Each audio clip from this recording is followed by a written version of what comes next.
Calling to order the meeting of December 12th, 2024. And we will start with roll call, please. Trustee Leon. Here. Trustee Manhattan. Here. Trustee Chow. Present. Trustee Lu. Here. Trustee Vogel. Here.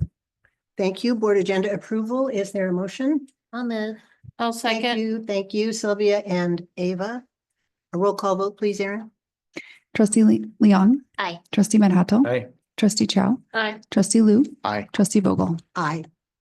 So before we go to closed session, before we have public comment on closed session, today is Erin's birthday. Oh. Happy birthday. Erin. Happy birthday to you. Happy birthday to you. Happy birthday, dear.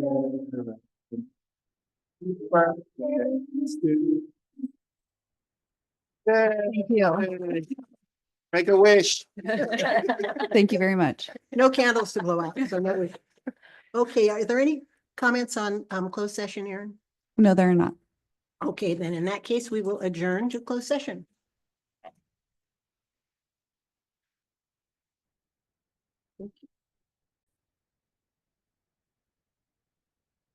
Okay, we're back from closed session and ready to convene open session. Welcome, everyone. Today is National Poinsettia Day, or some people say poinsettia. However you say it, it's a really pretty flower that honors the season. So National Poinsettia Day. We have a student tonight who's going to lead us in the flag salute named Taya Cheng. Is Taya here to lead us in the flag salute? Welcome, Taya.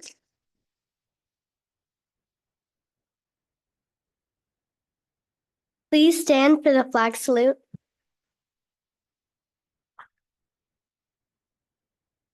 Put your right hand over your heart. Ready, begin.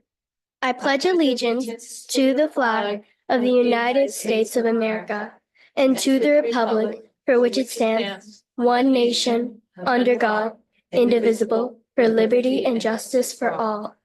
Taya, you did that much better than I do. What grade are you in? 5th. Oh, thank you.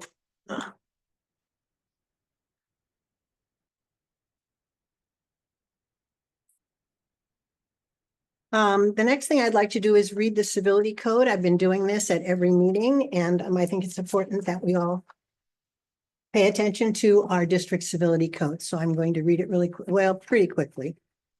We may have some new audience members joining us, and so I'd like to start by clarifying our board meetings are meetings held in public, but they are not public meetings. This distinction is important because while we hold these sessions openly for transparency, they are intended for the board to conduct its official business. We welcome community attendance and input to our public comment, but please note that the board does not respond to comments during this time. The governing board is committed to providing an orderly and safe learning environment in which students and adults feel comfortable, share the responsibility for maintaining a positive school climate, and take pride in their school, its achievements, and its environment during all district events and meetings. Our board policy 1313 promotes mutual respect, civility, and orderly conduct among district employees, parents, and the public. This policy is not intended to deprive any person of his or her right to freedom of expression, but only to maintain to the extent possible and reasonable a safe, harassment-free workplace for our students and staff. In the interest of presenting district employees as positive role models to the children of this district as well as the community, the Cupertino Union School District encourages positive communication and discourages volatile, hostile, or aggressive actions. The district seeks public cooperation with this endeavor. Thank you. Next, we have my favorite thing to do of all time, and that is our school presentation with West Valley Elementary. So do we have the West Valley principal here? Yes. Come on down.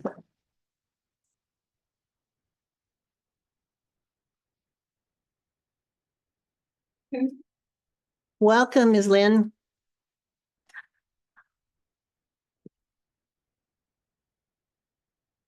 Okay, hi, board trustee and executive board member, superintendent. We're so happy to be here to present West Valley today to you, although that I was hoping we have more audience, but this will do. At West Valley, we are not just diversity and we have inclusivity. We actually been focused on many activities that bring out, embrace our sense of belonging. And today we're presenting how we do it our Wiley way with our future leaders who are here with me today in this ever-changing world that we are getting them to be our future leaders. So our future leader will show us how we do it at West Valley. Hello, board members, executive cabinet, and families. We are the Wiley's Wild News crew from West Valley. We create a monthly news program to showcase events at our school. For this presentation, we have created a special edition of Wiley's Wild News to share with all of you. In this edition, we have highlighted activities at West Valley that help people feel like they belong.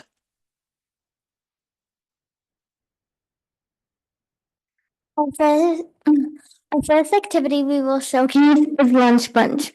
Lunch Bunch happens 2 times a week. It's an opportunity for students to play games and socialize in a less chaotic environment of a playground. While playing games and creating, students can work with others that may have the same interests as they do. Another fun activity is Lunch Bunch. Another fun activity is Chess Club. Chess Club is offered every Friday during lunch. This gives all students an opportunity to learn how to play chess or hone their skills. Chess helps students learn to problem solve, think critically, learn to take turns, and so many other skills. One of the coolest spots in West Valley is our creative lab. Every grade at West Valley visits our C Lab every other week. In this space, students explore ideas, learn from mistakes, and discover new possibilities. You can see that C Lab empowers students to embrace creativity, resilience, and teamwork through fun and meaningful learning experiences. Every grade has a buddy class. They meet at least once a month during the whole entire school year. It makes being on the playground feel more comfortable because you can always find your buddy. As you walk around our playground, you will hear students of all different ages talking and playing together. There is no better way to build a sense of belonging at West Valley. Finally, we asked the West Valley community what makes them feel like they belong at West Valley. Thank you for inviting us to share with you what makes our school special and inclusive. We hope you enjoy this special edition of Wiley's Wild News.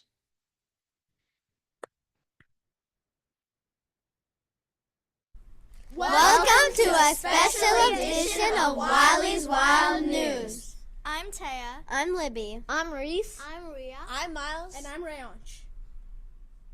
We help people feel like they belong at West Valley. One way is Lunch Bunch, which we have twice a week. Each of us is a flower growing in life's garden. Each of us is a flower. We need the sun and rain. Each of us is a flower growing in life's garden. Each of us is a flower. We need the sun and rain. Sun, shine your warmth on me. Cool me with your night. Wind, bring the gentle rain. Earth, take my roots down deeper. Each of us is a flower, growing in life's field. Each of us is a flower. We need the sun and rain.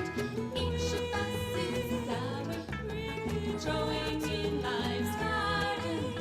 Each of us is a flower. How does Lunch Bunch make you feel like you belong? I get to play with a lot of people and it makes me feel happy. That's nice. Another way we help people feel like they belong is Chess Club. Well, you know what they say about the show. Well, even if you don't play, it must go on. You decided to stay, you want to be home, but don't take it no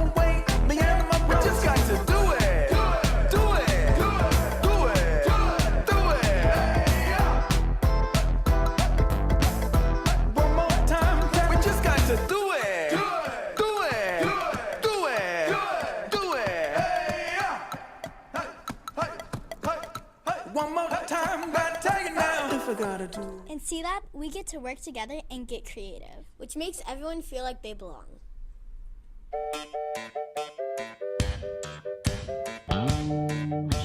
Are you ready?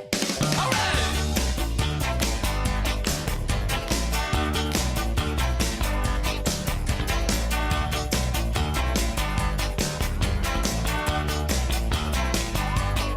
Everybody now. I don't want to work.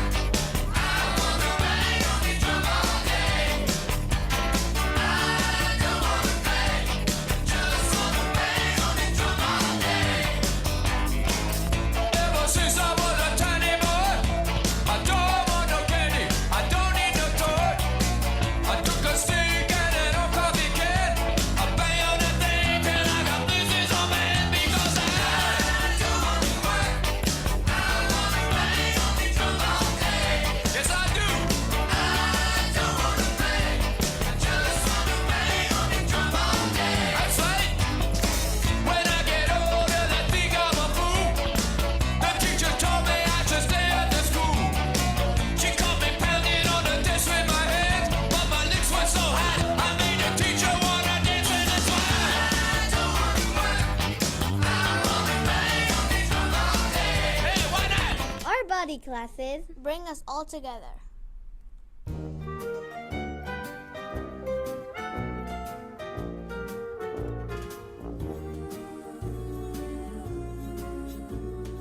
You've got a friend in me. You've got a friend in me. When the road looks rough ahead and you're miles and miles from your nice warm bed, you just remember what your old past said.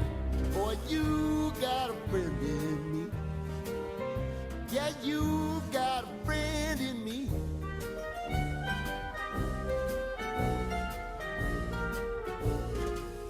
You got a friend in me. You got a friend in me. You got trouble, and I got them too. There isn't anything I wouldn't do for you. We stick together, see it through, 'cause you got a friend in me. You got a friend in me. Some other folks might be a little bit smarter than I am, big and stronger too, maybe, but none of them will ever love you the way I do. It's me and you, boy, and as the years go by, a friendship will never die. You're gonna see it's our destiny. You got a friend in me. We asked people on the playground, What makes them feel like they belong? what makes you feel like you belong in West Valley? Well, West Valley is a place that I have lots of friends that I could talk to and also help me solve my problems. Awesome. What makes you feel like you belong at West Valley? Friends and teachers. Friends. Awesome. What makes you feel like you belong at West Valley? One of the things that I feel like gives us a sense of belonging is how the classes have buddies. So bigger kids and smaller kids get to play together and do activities together, and that's a lot of fun for the teachers too. Fantastic. What makes you feel like you belong in West Valley? Friends. These two guys and a lot of other people. Humans. Cool. What makes you feel like you belong at West Valley? I have completed 8 years here at West Valley, and I love the staff. I love all the students. Yeah, they change over time. We have graduating students all the time, but all the new students that come in, they become a family to us. I love West Valley. I love working here. I love all its people. Fantastic. What makes you feel like you belong at West Valley? The walkathon and my friends. My family and my friends. Fabulous. Want to know what my favorite thing is? When I walk out onto this yard and students say, good morning, Mrs. Erickson, or hi, Mrs. Erickson, then I really feel like I belong. That's nice. What makes you feel like you belong at West Valley? Friends and teachers! Awesome! What makes you feel like you belong at West Valley? I believe it's because everybody here I get along well with. This is like my family away from my real family. I spend so much time here at West Valley, just as much time as I do with my own family.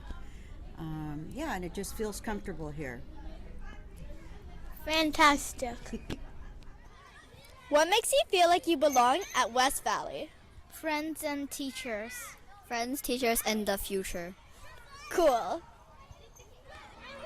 What makes you feel like you belong at West Valley? I think all the teachers are really nice. That's what helps me feel welcome here at West Valley. Cool. What makes you feel like you belong at West Valley? My friends, my family, and my 6-year-old cat. My friends. Spectacular. What makes you feel like you belong at West Valley? That's a great question. I'd say it's the welcoming staff members, all the other teachers. We come together in the staff room. We try to enjoy lunch sometimes together. And it's also the students. We've got some really great kids that model for other people how to behave, how to be respectful, responsible, courageous, and safe. And that allows for this school to thrive. That's really nice. What makes you feel like you belong at West Valley? It feels like I'm in a playground, and it's like the best house I ever had. That's amazing. That's it for this special edition of Wiley's Wild News. Wildcats rock!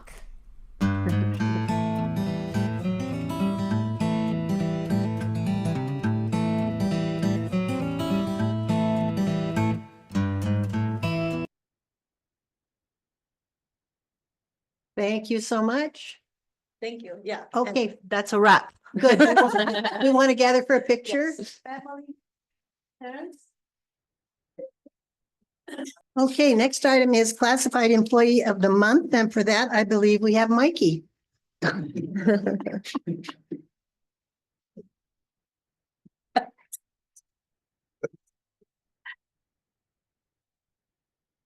Different version of Mikey. Good evening, Superintendent Yao, board members, and executive cabinet. For over 32 years, CUSD has celebrated our dedicated staff via the Classified Employee of the Month.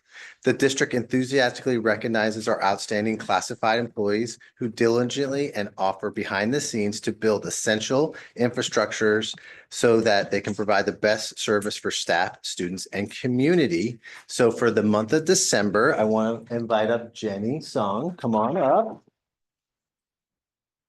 I'm going to have Tina Bernal join me as well. So I'm going to read lots of things about you. Okay. All right. And then Tina gets to say lots of things about you as well. So Ginny is a senior budget analyst in our business services department. And so Ginny is a very caring person who is deeply committed to her work. She values the relationships that she holds with the people and works very hard to meet their needs. She is a caring teammate who is always willing to help others or pitch in when a problem needs solving. I've worked with that with Jenny as well. Jenny prepares a multitude of reports for our district, including critical funding reports for state and federal resources. She helps us manage our health and welfare benefits too. Overall, Jenny is very dependable and reliable teammate in the fiscal services department, and we want Jenny to know how much we appreciate her.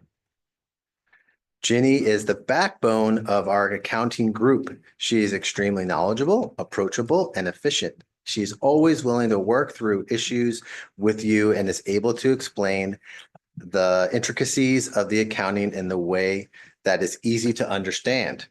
The support she provides to the school sites is invaluable and in keeping our budgets on track. I appreciate her warm demeanor. She is truly an asset to the district and all of us who work directly with her. Thank you. And then one more before Tina gets to talk. Ginny's friendly demeanor creates a welcoming atmosphere, encouraging open communication and collaboration. Her positive attitude significantly boosts team morale. She is incredibly helpful, always going out of her way to assist colleagues. She actively participates in meetings, contributes valuable ideas, and encourages others to share their perspectives. Her wealth of knowledge and experience is an invaluable asset. Ginny readily shares insights, mentors new employees, and ensures everyone has the tools to succeed. There are many words to describe Ginny: hardworking, dependable, helpful, gracious, and easygoing. Ginny always walks me through how to use funds, guides me on requirements, and helps me decide how things should be done. She is very patient and repeating steps with a smile. If you ask Ginny a question, she will get you an answer within 30 minutes. She truly cares and is the best at her job. So on behalf, we could congratulate you, but I'm gonna have Tina say some nice things about you too. Sure. So on behalf of the fiscal services team, we are thrilled tonight to be recognizing Ginny. She is an amazing part of our team. So in honor, I wrote her a little poem with the help of ChatGPT. G is for grace, with kindness so true. Her gentle spirit shines in all that she'll do. I is for insight, with wisdom so clear, guiding us gently through doubt and fear. N is for nurture, with warmth she will share, a heart full of love beyond compare. N is for nobility, standing with pride, her strength and integrity never to hide. Y is for yielding, with patience she'll wait, embracing each challenge with calm and with faith. Ginny, a name that speaks of great might, with character strengths that bring us all light. Congratulations.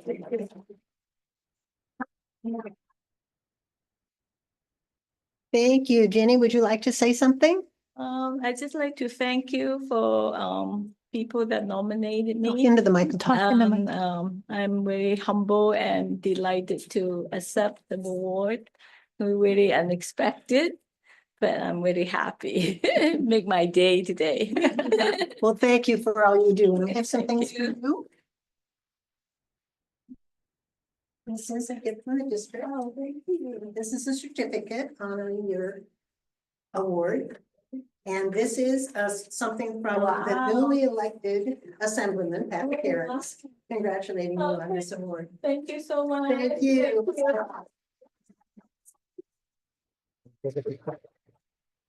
Ginny, we're gonna take a Next, we have communication from employee organizations. Erin, do we have anyone to speak tonight?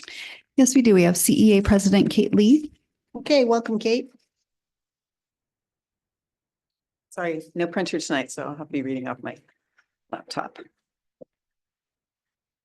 Well, good evening, Board, Superintendent Yao, our Executive Cabinet, all our CEA educators, and our CUSD parents and community.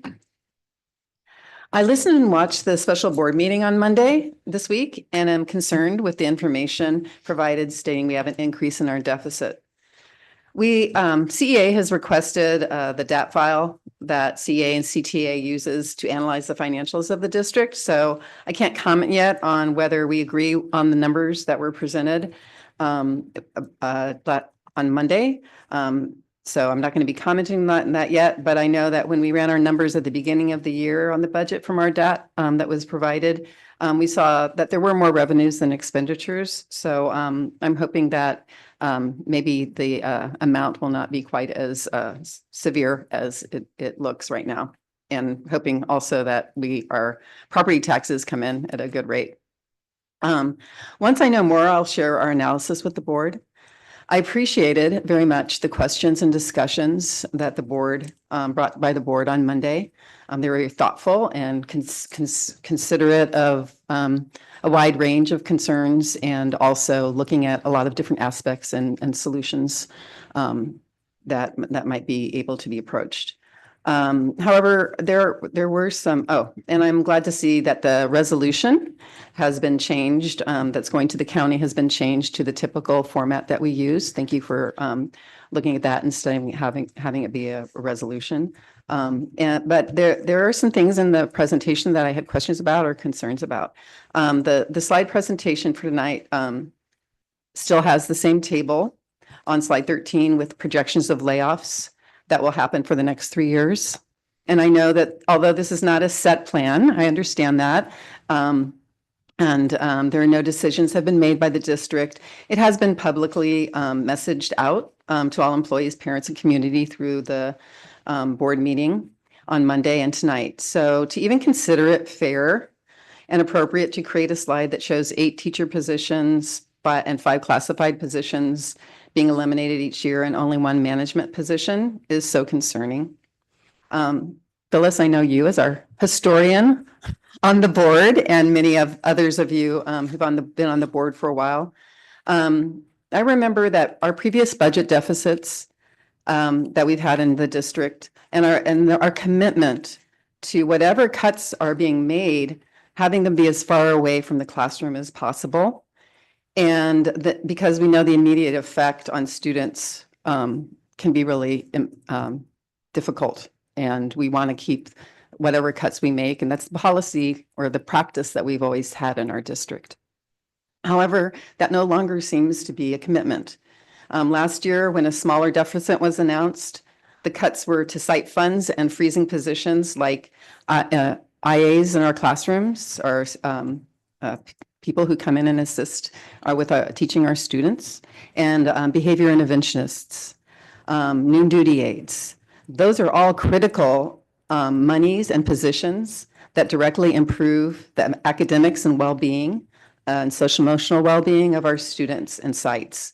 It is a very negative, it has had very negative impacts already for students with special needs this year and the SPED professionals and gen ed teachers that work with those students who have behavior or need behavior plans.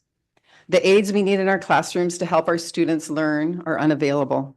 So that one-on-one or small group interventions and help that typically we get from our IAs can't be covered as well by the teacher with their additional 24 to 30 students in the classroom. It also doesn't make sense in the slide that you can have a hiring of 34 certificated teacher positions and also be laying off 8 positions. I really hope the district considers the impact to students when cuts are so close to the classroom as they consider and try to manage the fiscal situation we are in and make cuts in areas that will not take away from the everyday learning and well-being of our students by looking at other areas and levels. I hope there's also more information provided to the board tonight as well as to the public regarding the proposal to use Measure Z funds to pay off the solar lease. I understand that, there was some fund allocations planned around the solar, but the entire lease amount was not something that wasn't unexpected to me, and I think to many other people. And I'm hoping that there'll be an explanation of what the extra losses we will incur through early payoff penalties and what that loss of Measure Z funds that have been going to repairs and improvements that we really need and that were promised in the bond. In closing, I'd like to address the behavior some of the behavior in our audience at our last board meeting. There was a lot of inappropriate behavior that I had hoped would have been stopped by the board and the security that was hired by the district. Although free speech is allowed, threats of violence and death are not. Physical and verbal confrontations from audience members toward others is also not allowed. Yet none of that was stopped or called out. It certainly did not comply with our workplace violence prevention plan or the board's civility policy. We did not feel safe or respected. I am especially concerned about the aggressive behavior that was directed at some of the LGBTQ youth that spoke. I know this wasn't the intention of the board, to allow those things to happen. And I don't think that you were able to see everything that was going on. However, so I'm really hoping that, in future planning and, we haven't had that type of behavior in our district at our board meetings or that extreme level of it before. So I'm really hoping that together with the board, you can look at how, the things that need to be put in place and how we can manage those types of situations better. Because I know that your intention is always to have a open environment for people to speak, but also that we all feel safe and respectful, as you read in our civility policy at the beginning, Phyllis. I also want to thank the board and Phyllis in particular for your thoughtful responses to the emails, to the many, many emails that you've been getting over the months that you've received from our members, as well as from the public, and your dedication to our students, all of our board, our teachers, and our parents, to our whole district and all aspects of well-being of our district and all the people that, as we've heard from the wise students at West Valley, it's all about friends, teachers, and family, and the best playground that you could have that is a dream house. That is what we base it all on, right? So I really do appreciate those. I also want to thank Superintendent Yao and the other cabinet members and the staff for listening to our concerns and finding positive avenues for teacher input and resolving our concerns about inclusivity, teaching controversial issues, Board Policy 6144, as well as LGBTQ rights and the well-being of all our vulnerable populations. While I may often speak up strongly for our members and our students who need support, it never means that I don't want to continue to work collaboratively with the district and the board, and that I appreciate the efforts to build trust between our members, the district management, and the board. I always go back to the important reminder that we are all here for our students and the people that support them, our teachers and our specialists, our classified staff, our district administration and leaders, our board, and our families, of course. So thank you very much. Thank you, Kate. Next, we have public comment on items that are not on the agenda. Erin, do we have any speakers tonight? We do. We have 3. Okay, 3 speakers, 3 minutes each. Okay. So I just want to take a minute to share this with you about public comment. Public comment is an opportunity for members of the public to address the board and superintendent on matters that are under the purview of the board.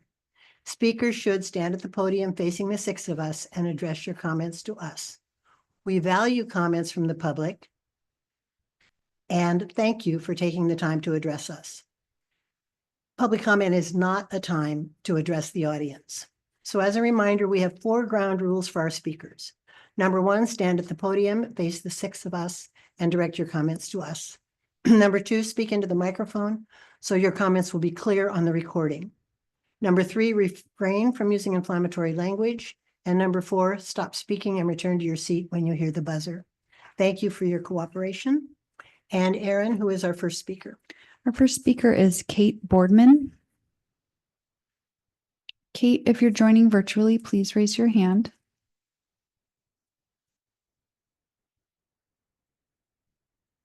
I do not see Kate. Our next speaker is Sophie Scar-Newman.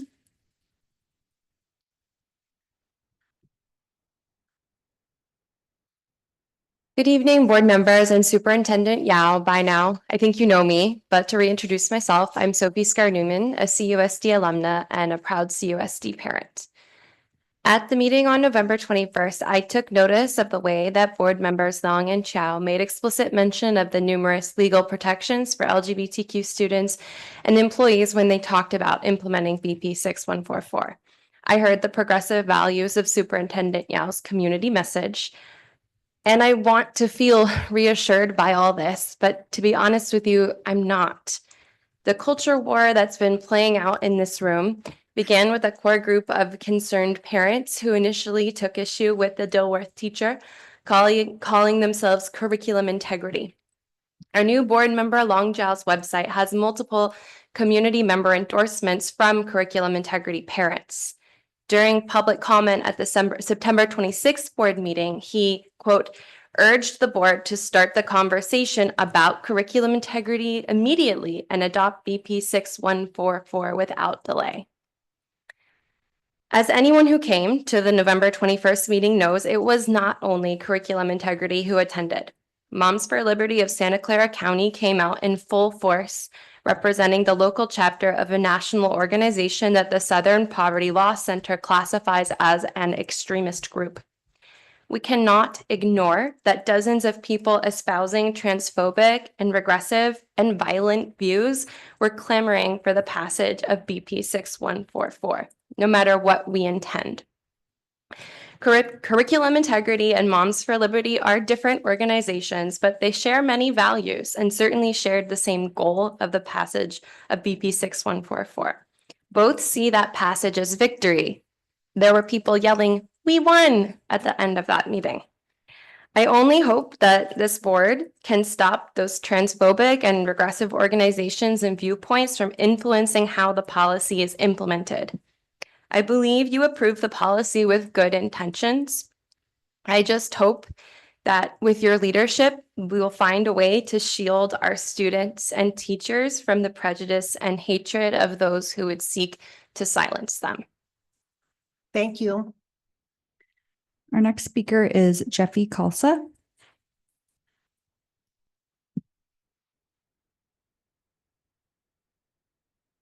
Hey, good evening. I'd like to ask the board to show that you are being proactive about protecting our LGBTQ students and teachers and all marginalized members of our community. I think it's hard to know how one's actions are being perceived by others, so I have the impression that each of you think of yourselves as professional and engaged and might not realize that your actions in many board meetings seem very passive and neutral in the face of homophobia, transphobia, and hatred, which is hurtful and harmful to witness.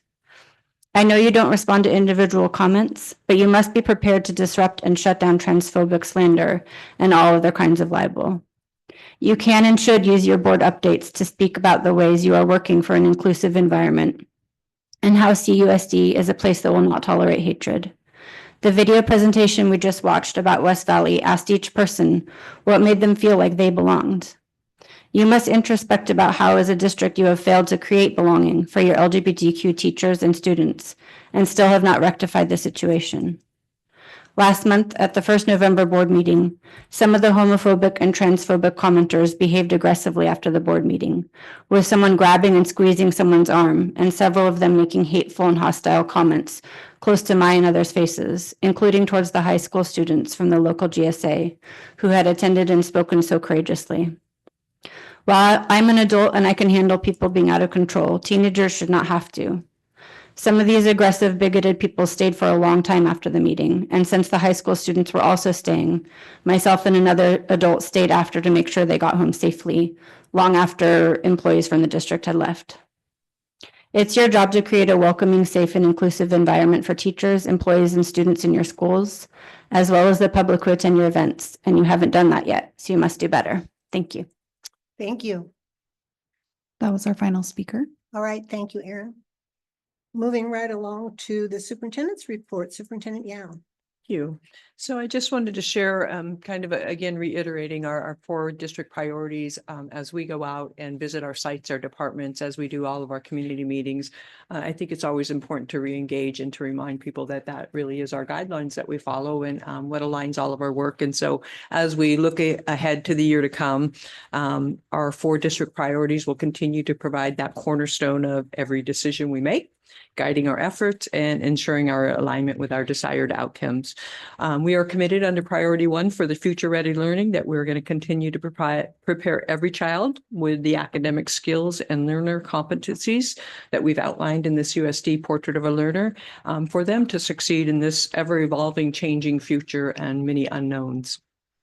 Through our second district priority of community-wide engagement, we will continue to build strong relationships with students, staff, parents, and community members, working collaboratively to implement our shared vision and continuing that strong hearing and listening aspect that I know that we all value so much. Under our third district priority, we'll uphold our fiscal responsibility by effectively and efficiently managing our district resources to maximize learning opportunities and maintain sustainability even through difficult and challenging budgetary times. Finally, our last district priority, ensuring a sense of belonging, which we will create a workplace where every employee feels valued, supported, and empowered to contribute fully while fostering well-being and balance. We know that we need to do this in partnership with our community, and our community involves every staff member, every parent, and every student. These priorities will continue to shape our path forward, ensuring that our plans and actions remain aligned with the outcomes we strive to achieve for our students, staff, and community. And I'm proud to continue to align our 4 district priorities and continue the work ahead. Thank you. Thank you, Superintendent Yao. Information on the district independent audit report. Chris, is that you? Yes. Yes, good evening. As I like to introduce our speaker tonight, I do want to say that our fiscal staff here tonight have an opportunity to hear the results of our fiscal audit for the 23-24 school year. I do want to thank Tina and the staff. You guys do a great job every year, and I'm always very proud that we can present a clean audit to the board. So tonight, may I introduce Jeff Jensen with Crow Auditors. They represent us as our third party independent auditor. So Jeff, good evening. Good evening. Thank you for having me. I'm Jeff Jensen, the engagement partner for your audit, and I'm here to present the results for the year ended June 30th, 2024. Chris did a great job of hitting all the highlights there already, but I'll reiterate them one more time here.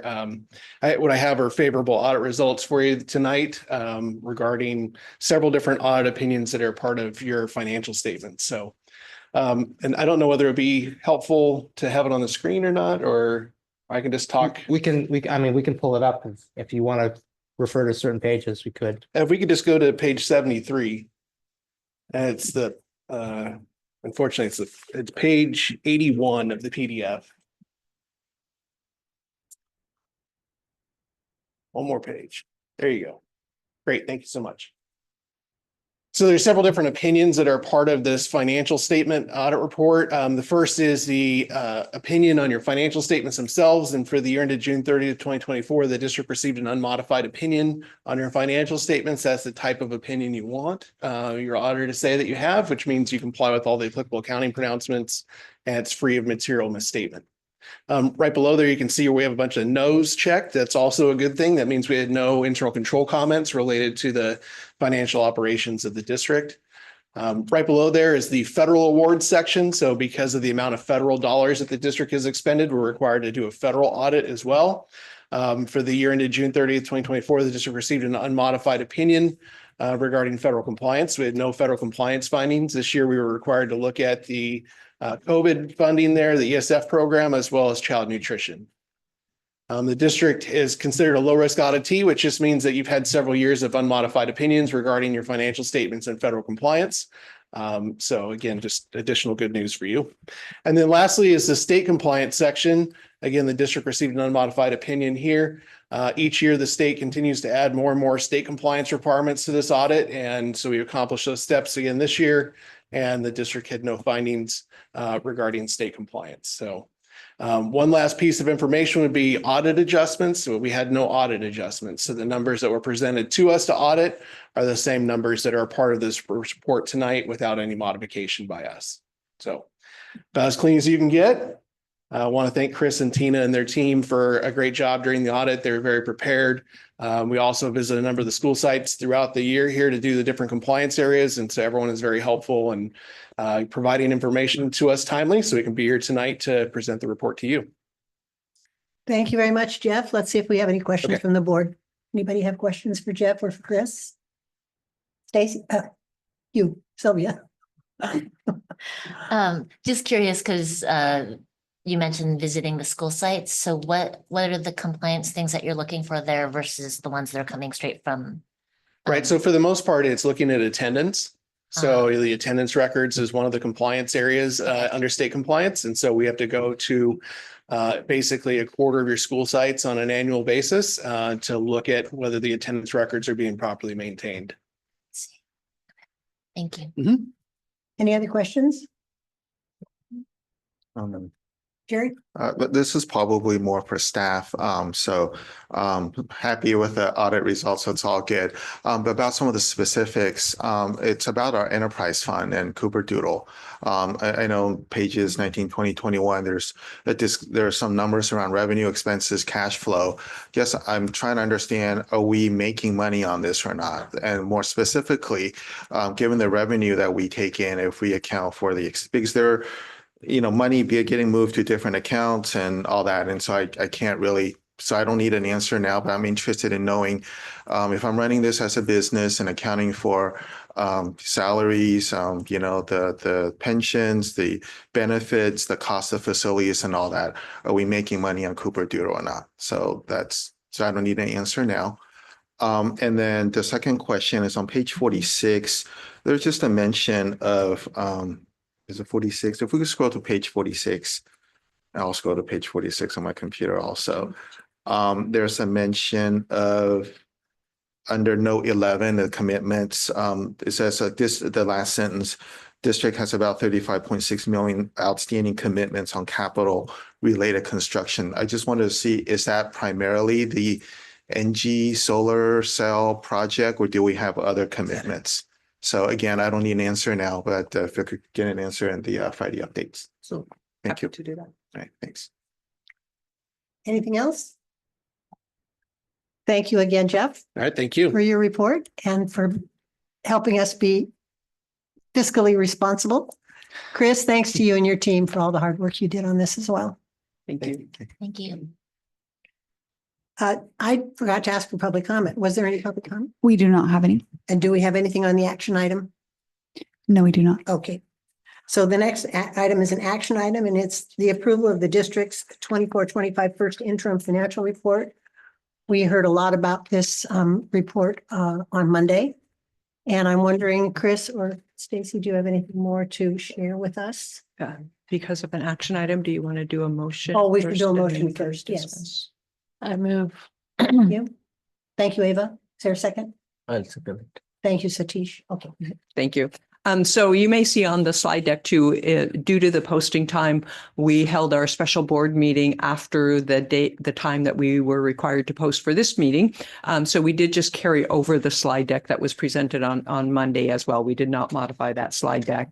We did remove the resolution. We did bring back a more simplified stabilization plan that we'll go over. Again, we haven't updated the presentation. Tonight's desire really is because we are required to submit something to the county that shows our first interim acceptance. We need to support with our stabilization plan, which we can change and would be the intent that we come back after this initial approval of interim one between now and the second interim. I think we need to have several conversations about where do we make some of those changes. I think we heard from the board some of the concern about in the interim of using our bond to pay off the solar panel. We can definitely come back after and have further discussions about where some of that funding, what are some other options for. But again, because of timing, we did not have time to go in and make and recreate an MYP between Monday and Thursday. And so what we're presenting to you tonight as the MYP is the same as what was presented on Monday. But with the difference being there is no resolution attached to it. There is an initial stabilization plan that Chris and Tina will cover over, but absolutely as a board, we always have the ability to come back and change. And I would expect us to come back and have that discussion and talk about where priorities and where some of those reductions we may need to make and get input as well. So with that, I'm going to turn it over to Chris and Tina. Thank you, Stacy. So just to piggyback off of what Stacy was referring to, you've always heard me talk about that our budget is based off assumptions, a series of assumptions that change throughout the year. And so Stacy is correct. What we're presenting to you tonight is the first interim. The first interim is based upon sets of assumptions that we're using today. We did get clear feedback from the board that as we look forward to making some of these other considerations, those newer assumptions certainly will be rebuilt into the budget. So when we come back with second interim, we'll again review all the current year assumptions and then start reviewing again the assumptions that we're talking about for 25, 26. And then come June, when we bring back to you an adopted budget for 25-26, we'll revisit again the various assumptions, not just in the budget year, but the out year. So really, tonight, although you're approving the first interim with these sets of assumptions, the assumptions can change, and that is the prerogative of the board to establish what those assumptions are. And so we will be bringing forward to you newer assumptions. After I think Stacy mentioned, we'll be needing to probably go through some process as we move forward to help identify where we want to prioritize our efforts to address the structural deficit and look at what we can do. So I know there's some other things we're going to be doing, but for tonight's purposes, again, first interim, as Stacy mentioned, we are required to provide the budget stabilization plan. In this case, it's not in the form of a resolution. We appreciate the board's comment on that. So tonight we pulled up, or put together a simple version. So can I ask, there we go, thank you. So up on the screen is our revised budget stabilization plan that will be submitted to the county. Basically identifying the key components here is that, one, because we are anticipating additional expenditures in the form of added staffing, we are going to presume that we'll be able to borrow from the building fund, again, totaling about 15 million, up to $15 million. And we are also presuming at this time that we would receive the full amount of the $8.3 million from the Federal Inflation Reduction Act. And so the net change to, well, let me take one step back. There aren't any newer assumptions for the current year, 24-25.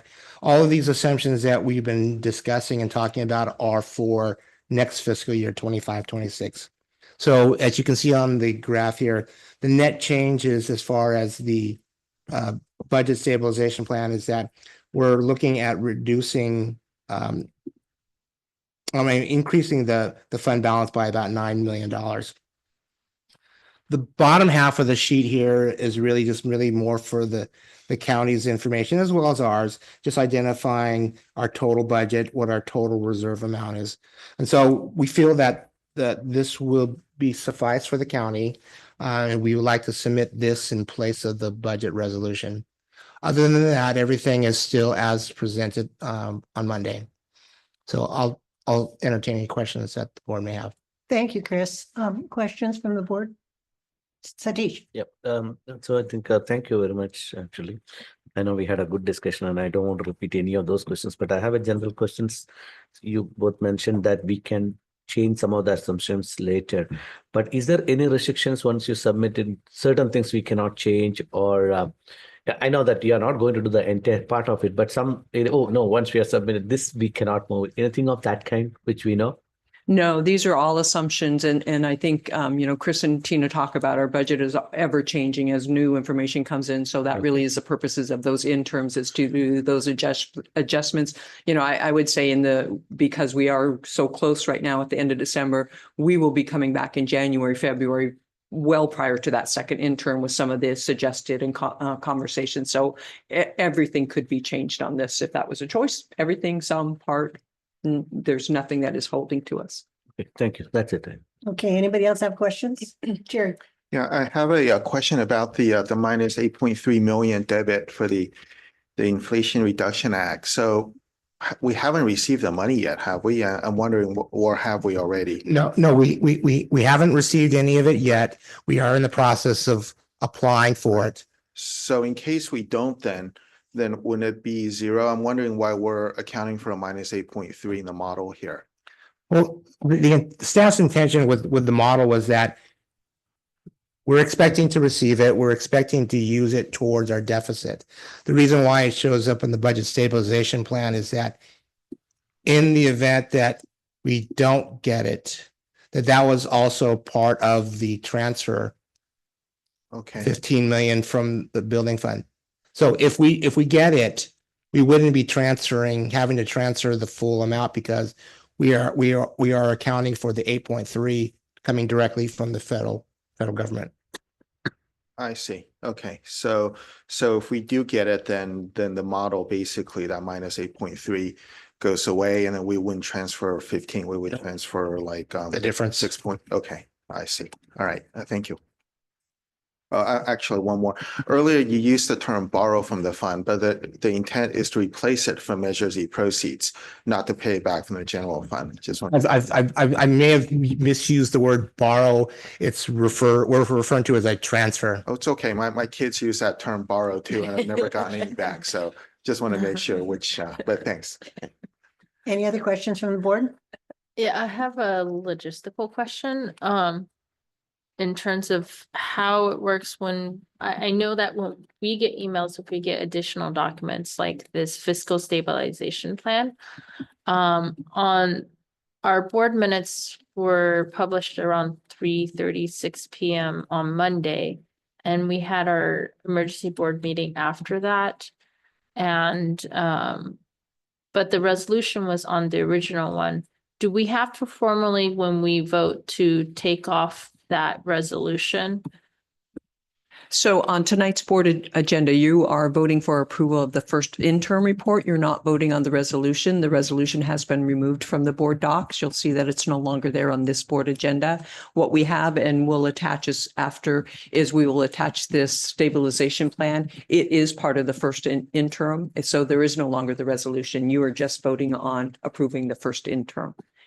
I guess I'm questioning because that document of the resolution was on the initial publishing of the agenda for today's meeting. Correct.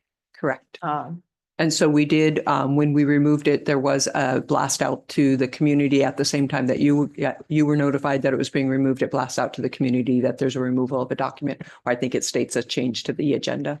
Okay, and then what happens with slide 13? The presentation, again, we did not make any modifications. The presentation is not part of the first interim approval. The presentation is merely information. Thank you. Any other questions? Sylvia?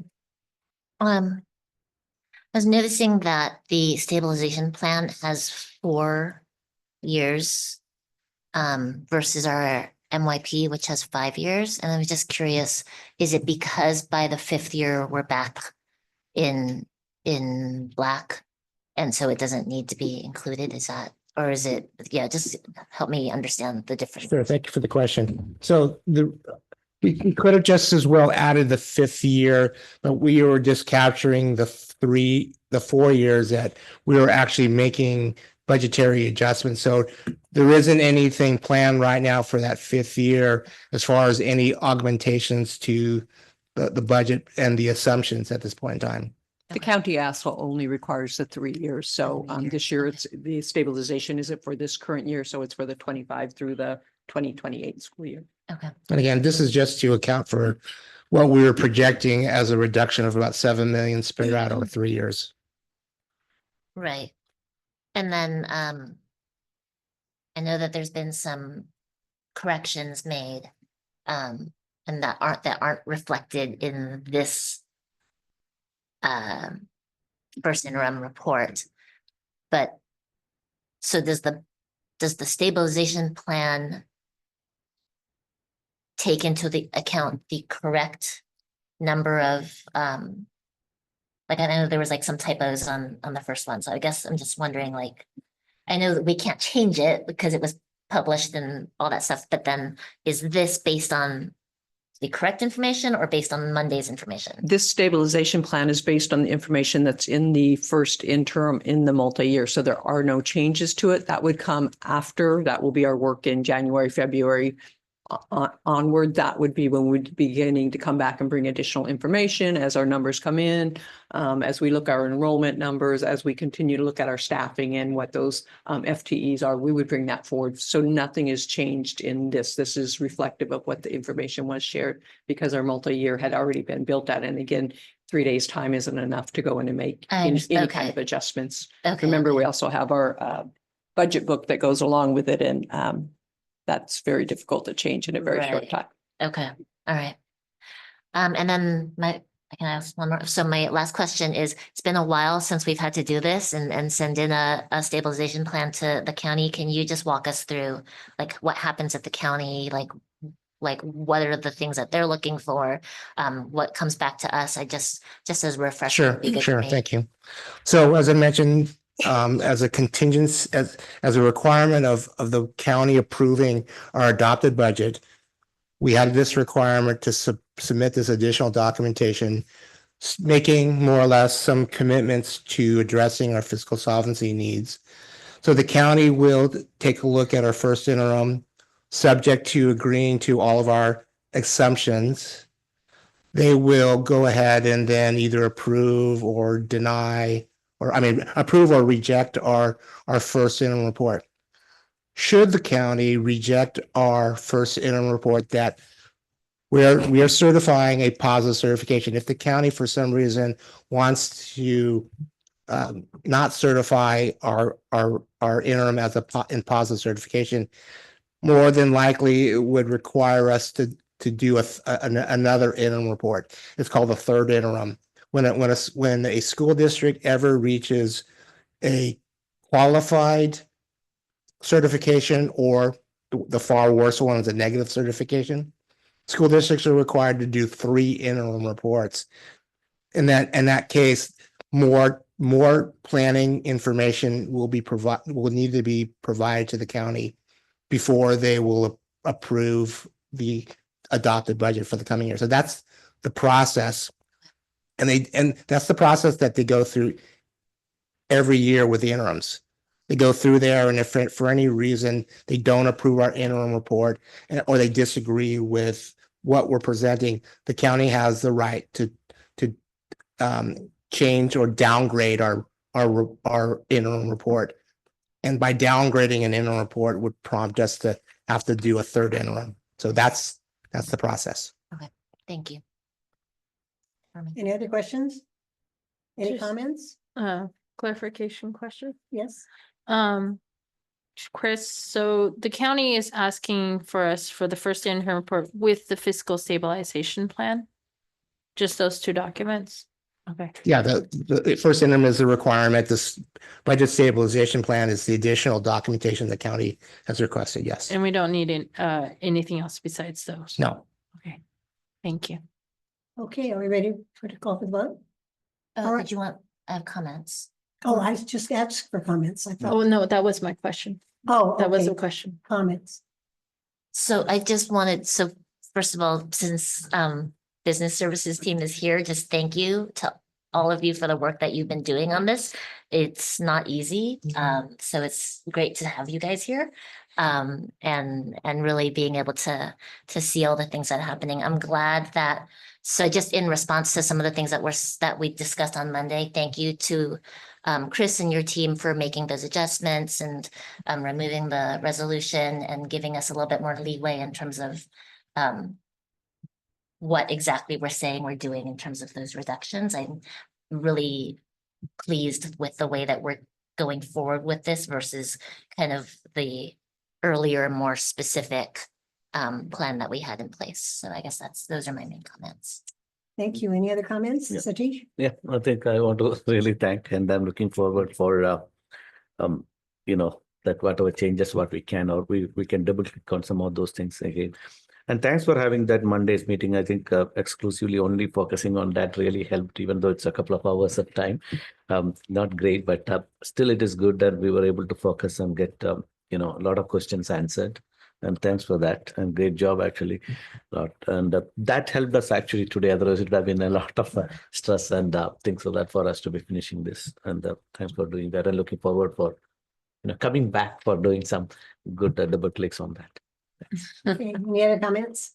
I'll make a comment. I appreciate that we have a separate meeting to talk about the budget because of so many questions, and that we can take time for that. And I understand that for this time we had a conference beforehand. I do hope that in the future that when we have an extra meeting, the first meeting about the budget, that we have about a week so that we have some time to kind of go look over. I mean, it's a big book and contemplate, because I always like having the conversations that we have here because some of my colleagues may have the same questions that I had or come up with questions I didn't think of. So really appreciate the collaboration that I have, but also the time that you all take because I know you got to get the most recent numbers that you have, but then also produce a report and have enough time for us to approve it. So it's like a interesting balance. And I know it's a lot of work.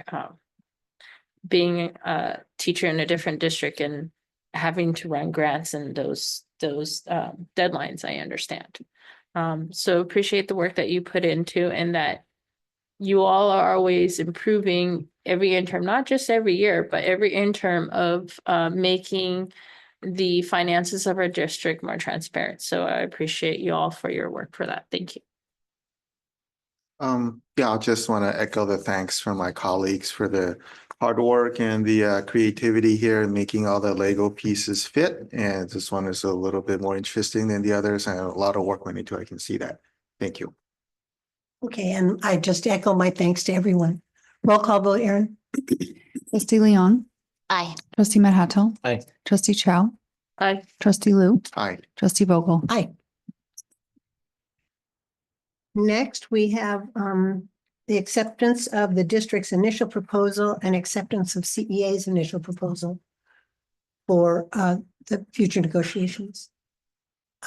Is this an action This item? is an action. Okay, so we need a motion. I'll make a motion. Thank you, Satish. I'll second. Thanks, Sylvia. Okay, do we have a presentation? on We don't this? have any presentation. We had previously brought in our district sunshine items that you guys had moved forward, and now they're joined with CEA. By approving tonight, that means we can begin negotiations, and I believe there are already dates on the calendar, so we can begin that. So looking forward to a collaborative negotiation season ahead. Sounds good. Okay, any questions, comments from the board? I noticed they have Article 3 compensation on both sides. So at least they have common goals for at least one article. Okay, roll call vote. Trustee Leon, trustee Manhattan, Aye. trustee Chow, Aye. trustee Lu, Aye. trustee Vogel. Aye. Consent items, we need a motion. I move to approve items 11.1 through 11.6. Thank you, Jerry. Second. I'll second. Thank you, Ava. Roll call vote. Trustee Leon, Aye. trustee Manhattan, Aye. trustee Chow, Aye. trustee Lu, Aye. trustee Vogel. Aye. Board activity and committee reports. Anyone have something to share with us? I'll go first. Okay, Jerry. So Phyllis and I met with CEF earlier this week. Primary topics we discussed were the teacher grant program that they had that's been very successful. So we talked about ways to strengthen that, and broaden the scope of that. The other exciting announcement is, I think it went out on Parent Square today, is the 5K run walk. Is I usually walk, I guess, when other people run. So sorry, it's really a 5K run. It's coming back on March 29th. And so I think registration is open. Very excited to see that come back to the district. And so, yeah, those were the two main things. Yes, and see, express their appreciation for the collaboration, the district, because in the past, they have felt that they've kind of been out there on their own, and they feel that this is a strong collaboration with the district and CEF to put on this run. So good for us and good for them. Preparation workouts will begin in January. And I'll ask Director Lindsay to lead those. Any other board activity? I think all of us was with the exception you, Phyllis, our incoming board member, Long Jiao, was with us at the California School Board Association. They used one of the very few professional developments that we have. It's called the Annual Education Conference. It was there from Wednesday to Saturday around noon. All of us. Yeah. Good. And then we had a majority of our EC board and superintendent. Yeah. Anybody else have anything to share? Phyllis and I attended the district office holiday brunch, and we got to be judges for gingerbread house building. I felt like I was on British baking show. It was amazing, and just kudos to Erin, the team, Sandy, like all the folks that made it happen. It was so great to walk in here and see the whole room just totally abuzz and so many people attending. And I think some of our transportation department and maintenance departments attending for the first time. So it's really great. So great job. I'm really excited to see how the sense of belonging is building, and it takes some time. And so it's been just great to see what's been happening. So when I walked into the district office today, I saw the tornado as I walked into the foyer there. It's fun to see after seeing it yesterday. Okay, I have nothing to share, nothing more. They've shared what I've done. So agenda setting. Anybody have anything for agenda setting? Okay, then we are going to adjourn back to closed session.